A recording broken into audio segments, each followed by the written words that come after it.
Good afternoon and welcome to this week's edition of Halftime Talk. We're honored to be welcoming back to the stage Amos Hochstein, the former Special Envoy for International Energy Affairs for the Obama administration and a senior advisor with what was Vice President Biden, now a senior fellow at the Harvard School's Belfer Center. So Amos, welcome back. Thank you, Sean. It's great to be back with Gulf Intelligence, and I'm glad to be able to see you again. I hope to see you in person sometime soon too. Yeah, well, it would be certainly nice for us all to have the chance to actually have direct meetings, and that is happening now in the UAE. So we welcome everybody back. Amos, it's a very opportune time to have you at our table at this, given all that's been happening, particularly in the Iran-US rapprochement. We're now 6-7 weeks into talks in Vienna.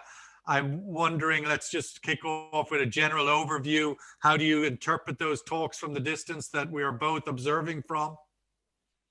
Well, first, I'm not sure that I would articulate it as or describe it as rapprochement. I think that the U.S. still views Iran as a state that harbors terrorism, that plays a rather negative role in the region and a destructive force in the region.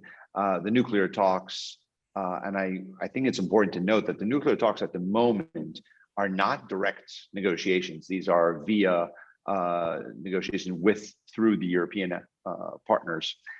So that's an important distinction of where we are in history. And that remains to be the case, yeah, for whatever 7-8 weeks now. Everybody's been meeting in Vienna, but there's been no bilaterals between the U.S. or multilaterals even between the U.S. and Iran. Correct, and I think that's not just a semantic. I think I pointed out because I think that goes to, this is not a rapprochement. This is right. We are trying to we're viewing the U.S. trying to return to the deal under certain terms. I think what's a number of things that I would draw people's attention to, and there's been a lot of prognosticating. It's going to happen in a matter of 2 weeks, in a matter of a month, and so on. I would be a bit more patient. This is not a simple negotiation to return. And if it were simply a return to the JCPOA, the Joint Comprehensive Agreement from 2015, I think that would be one thing. But the Secretary of State, Mr. Blinken, in an interview just a few days ago with Israeli TV, mentioned that he sees the goal as longer and stronger.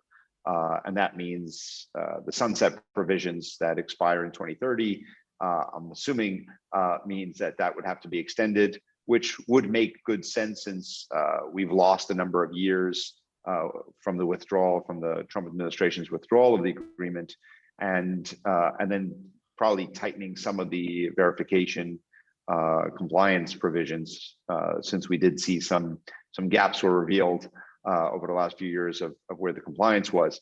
But I think that the most important piece of it, President Biden from the campaign through his early presidency was very consistent.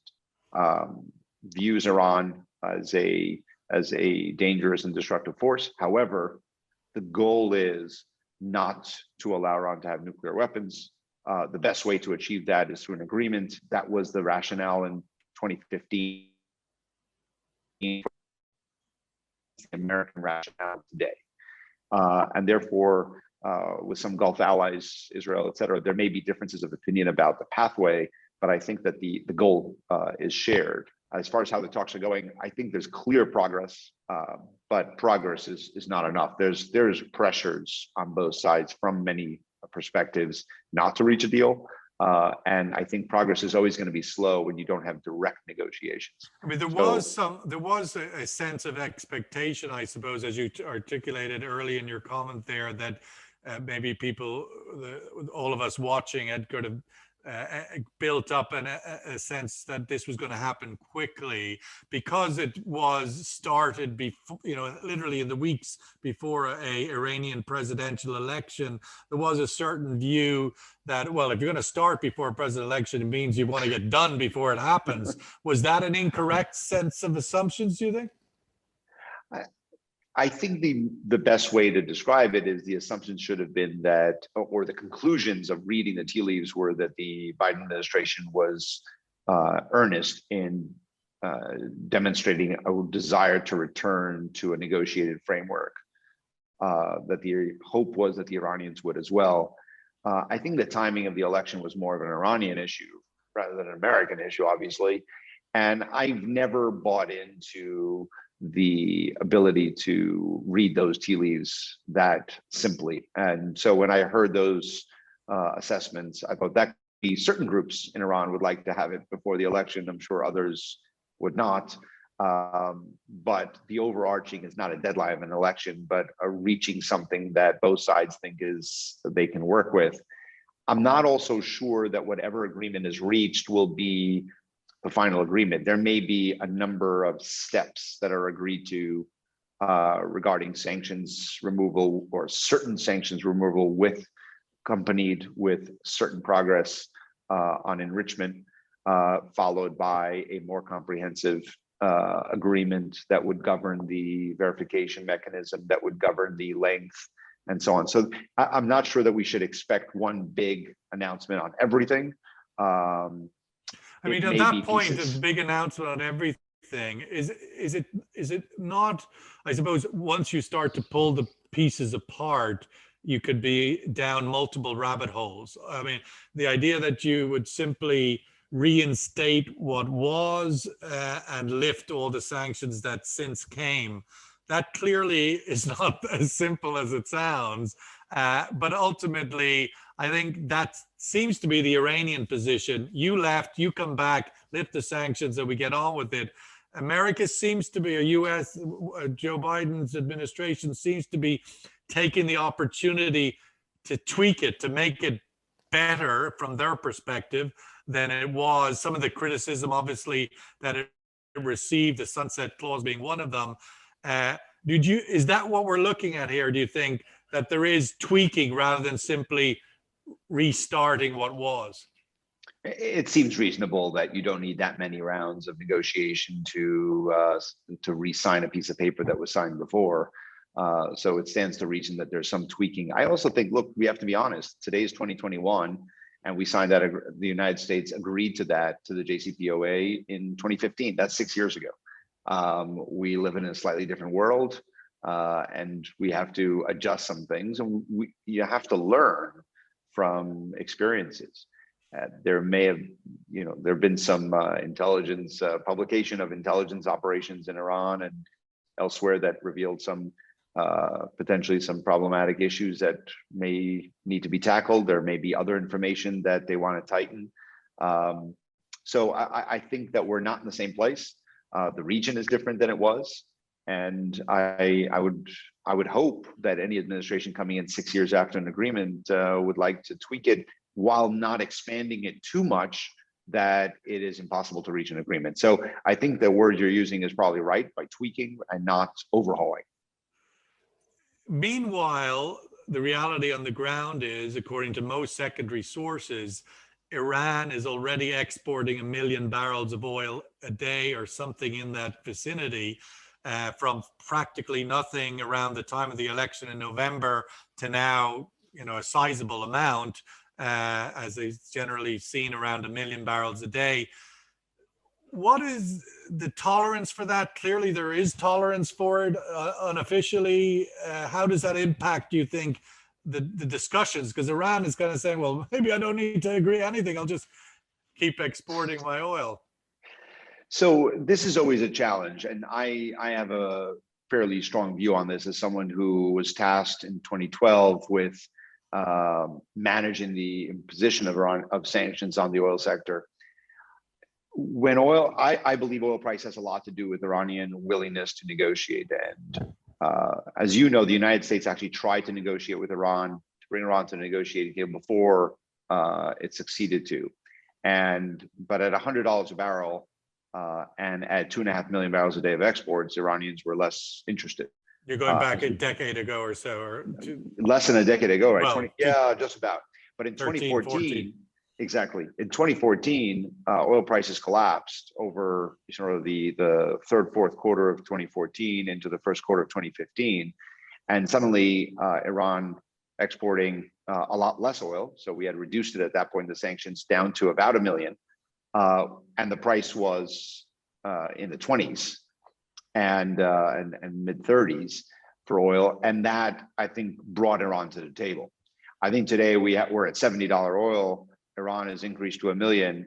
By the way, in November, they were not at nothing. I think that was some false reporting. Yeah. They were probably at, in my estimate, they were in the 3 to 4 to maybe 450,000 barrels a day. They've reached, by the time Joe Biden was president, so over December, January, they were already at around 600-700. Yes. And I would say today, they're probably somewhere in that sub 1 million. Right. I think this is something that the United States, the Biden administration has to look at much more carefully. The ability of Iran to, from the US perspective, cheat on the sanctions. The Iranian perspective is you left the deal, there are no sanctions.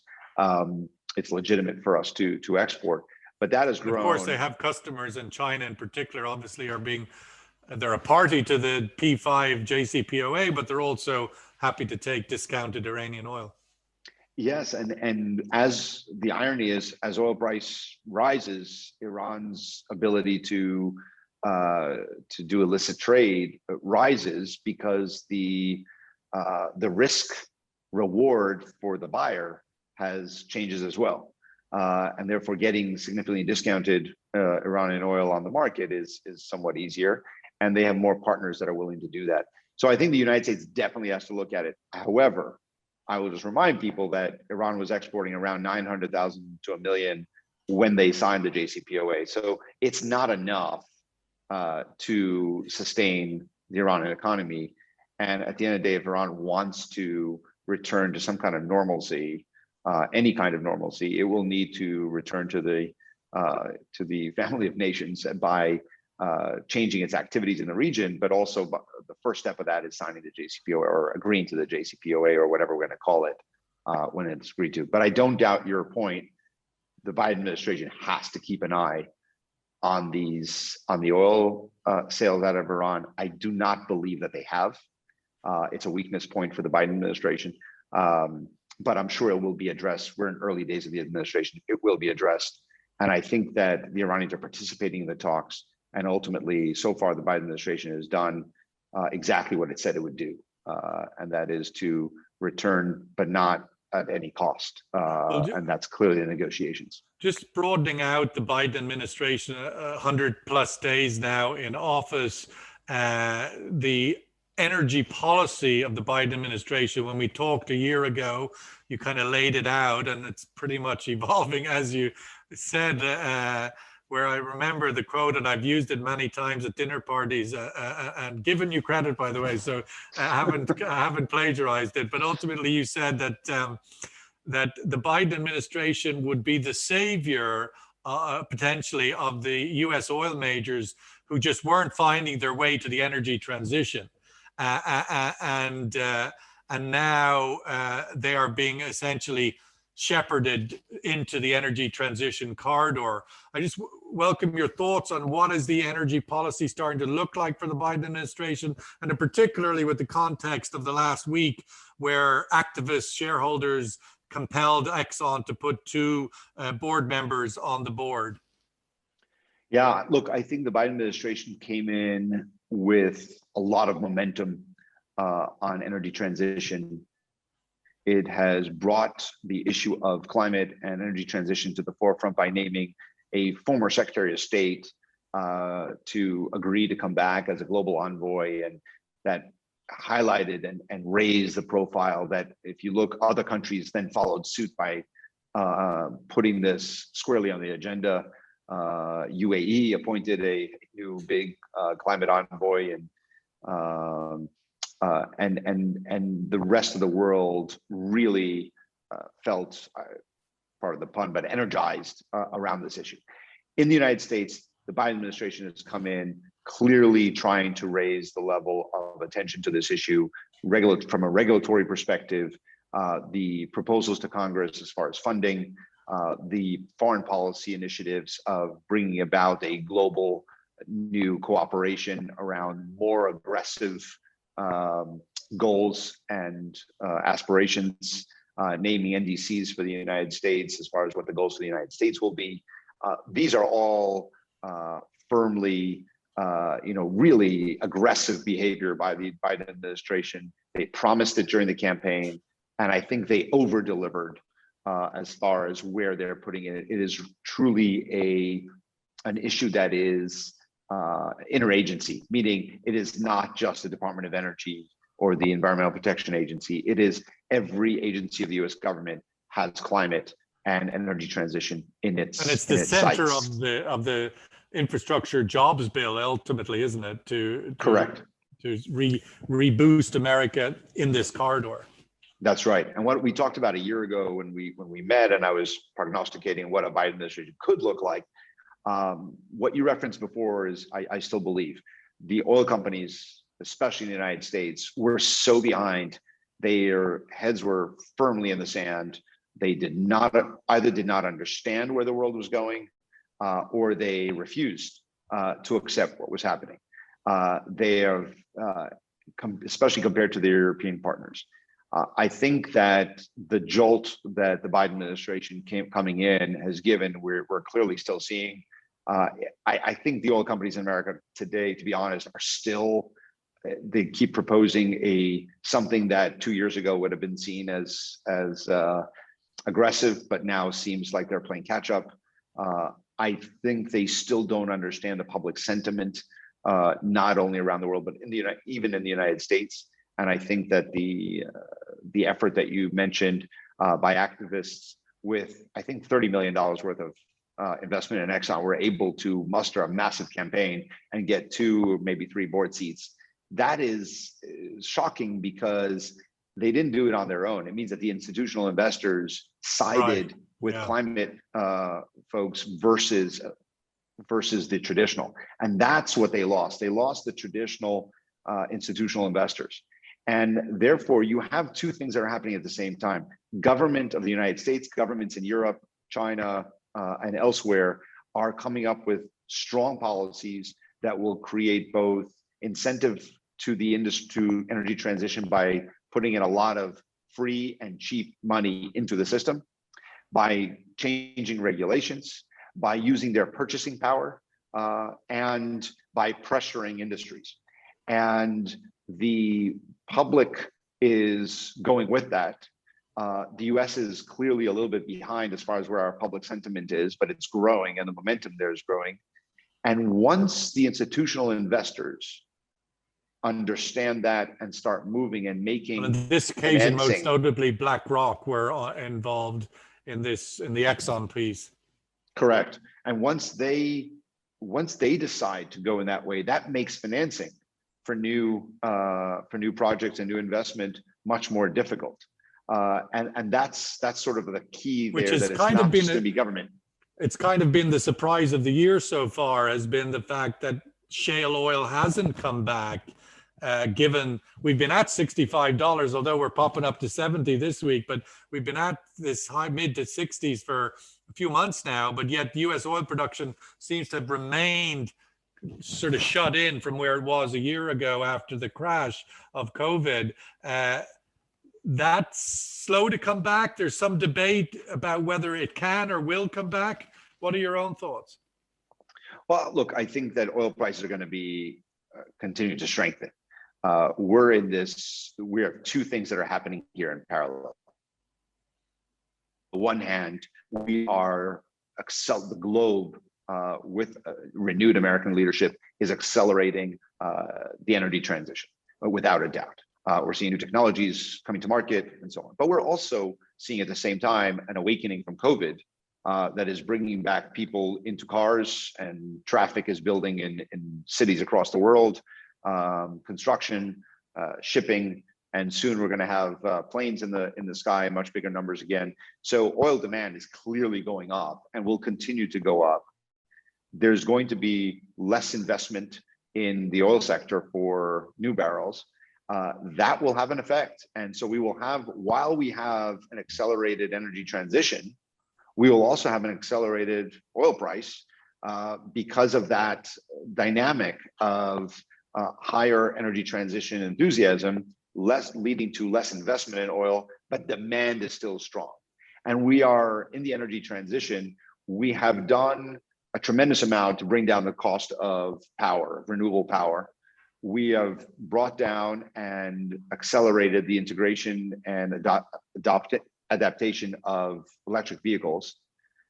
We have still a lot of problems. We're doing that so fast that we're running into supply chain issues, and that is there's a lot of sand in the gears here, and solutions that need to be addressed and found are still in the R&D stage of trying to figure out how to bring it to market. So we're going very fast, but we have some parts of the energy transition that what's making it so exciting from an investor, for investors and for companies, for corporates, is that, you know, we're talking about hydrogen and talk about some of the other technologies to reduce. Well, there's a big, obviously, as you mentioned, the COVID, as described by many and the Fed included, as a rebound rather than a recovery. And in that rebound, there seems to be a big spring into the transition. And I could probably, if you were counting, the word hydrogen has probably appeared in the press as much times as COVID in the last few months. But that sort of spring, that rebound momentum will inevitably drop off, and this is all going to be dependent on recovery and the sustainability of that. But before we get away to have to close, Amos, I wanted to get your views on what all of this means for the Middle East, because you mentioned earlier that the US oil majors may have had their head in the sand about the transition over recent years, and now clearly they're waking up to that, and we'll have to see how they adapt, and I'm sure they'll continue to resist. How should this region, the Middle East, where we are, be interpreting the Biden climate agenda and the transition momentum that we're seeing? Are we in our head in the sands? Are we doing the right thing? If the oil majors like Exxon have to shut in their investment, there's going to be a call maybe more on Middle East oil. Yeah, I think this is one of the most fascinating questions of the dynamic of the energy transition, because the Gulf is an amazing place, ecosystem, to look at exactly this stress that I described before of, on the one hand, the acceleration of the energy transition and toward a cleaner future, and on the other hand, an enhanced oil price because of the decline in investment around the world. And what I mean is this. We always used to talk the last barrel of oil will be in the Middle East. It is the cheapest and most efficient and most effective barrel to produce. More expensive oil will be shut in first. So as we reach, whenever that point is that we reach that peak demand and we start to make the decline in oil demand as electric vehicles and other fuels and uses go down, the other oil will be shut in first. So the Middle East oil is not going to be shut in anytime soon because you have so many other barrels that will be shut in ahead of the Middle East. So that's a period of quite a long time still before we get there.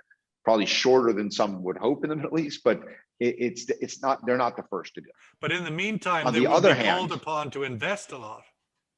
Well, we'll see what they do. They will be there to supply the market for sure. The UAE is trying to get to 5 million barrels a day from where they are now, 3.5 or 4. So I think this is going to be the debate. Is that sustainable for the world to want to see continued support on the production side? Or does the world want to see a little bit more stress in the oil market in order to encourage economies and companies to transition away?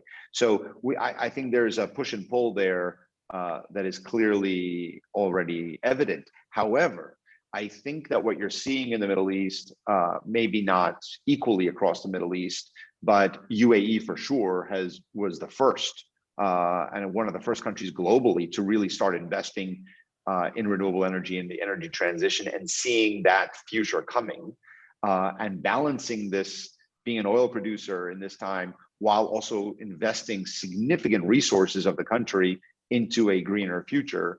And this didn't start today. I was in government when the government of the UAE came to the United States and said, we want to host the Renewable Energy Agency in UAE and Masdar. And now you've seen already the discussion with the Biden administration by UAE about participating in some of these, in some of the renewable energy and clean energy revolution, and wanting to be at the forefront of that, and using the fact that they have the resources, so oil revenues going into the energy transition.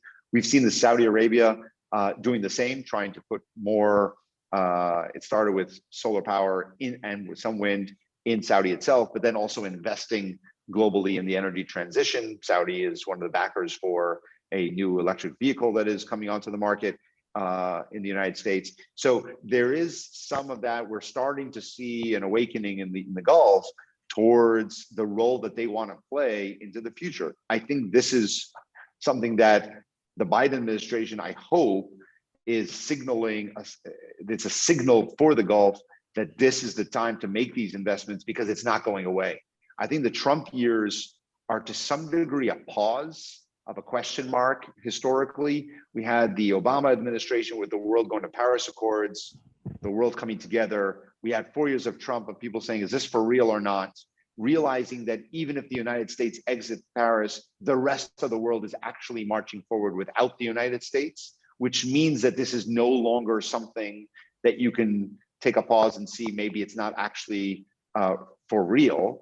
And now the Biden administration brings the world can move ahead at a certain pace, but without the US leading and defining the destinations and bringing all of its ingenuity and investment, I don't think we would ever got there in any kind of speed that the world needs. But I still don't think there's any way we get there, given all that you've said. And I would articulate is without seeing $100 oil again, because as you curtail the investment into new production, and yet we're not quite ready to replace the oil with the new supply, there's a period where supply and demand are going to get crunched. But that's going to be a whole nother story, and we don't have time today to get into that. But I'd like to thank you, Amos Hochstein, the former Special Envoy for International Energy Affairs in the Obama administration. Thank you very much for being on Halftime Talk this week. Thank you. It's good to be with you.